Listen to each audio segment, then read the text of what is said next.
Good evening, boys and girls. I'm back.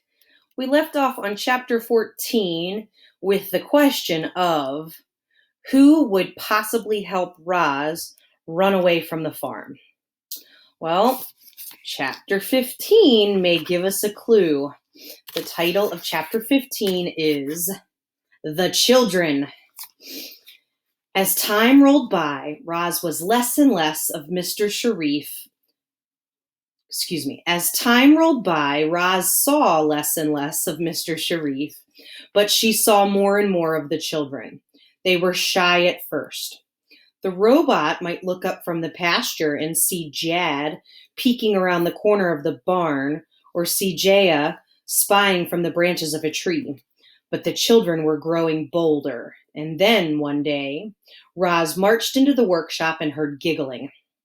She walked to the closet in the back, opened the door, and there was Jaya, smiling and trying not to laugh.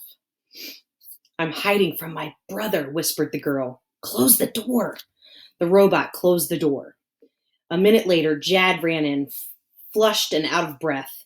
"Hey, Roz, have you seen Jaya?" The robot just stared. "I know she's in here," said Jad, and he began prowling around the room. He searched under the work table and behind the tool chest and between all the bulky workshop machines. Finally, he marched up to Roz and said, "I order you to show me where my big sister is hiding." The robot pointed to the closet. Jad smiled mischievously and tiptoed over. Then he flung open the door and screamed, "Found you!" "No fair," Jaya whined. "Roz showed you where I was hiding." The girl scowled at the robot. "That wasn't very nice, Roz. But you can make it up to me by playing hide and seek.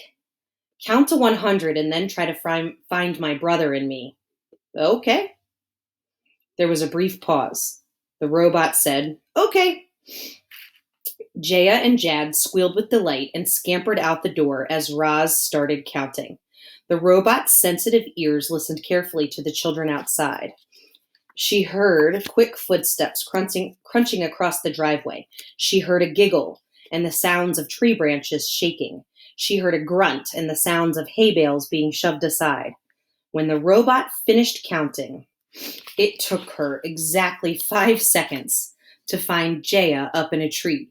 It took her another 8 seconds to find Jad in the hayloft.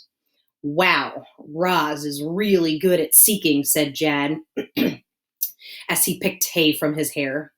Jaya snorted. "Yeah, well, let's just see how good she is at hiding." Roz was even better at hiding. While the children counted, the robot silently slipped away, and an hour later, they still hadn't found her. The siblings stood in the driveway, defeated. "We give up, Roz," shouted Jad. "You win," shouted Jaya. The junk pile beside the barn started moving, and Roz appeared. The robot had been sitting there all along, perfectly camouflaged among the scrap metal and old farm machines. "The next time we play, you have to let one of us win," said Jaya to Roz.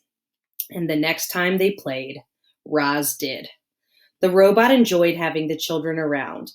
They brought a little lightness into her world, and she hoped to bring a little lightness into theirs. Life must have been dark since their mother passed away.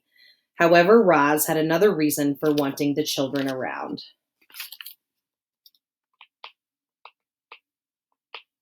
There they are, playing hide and seek. She needed them. Her only chance of ever returning home was if Jaya and Jad could find it in their hearts to help her escape. But this was a delicate situation. If Roz tried too hard, the children might say something to their father. If she didn't try hard enough, she might be stuck on the farm forever.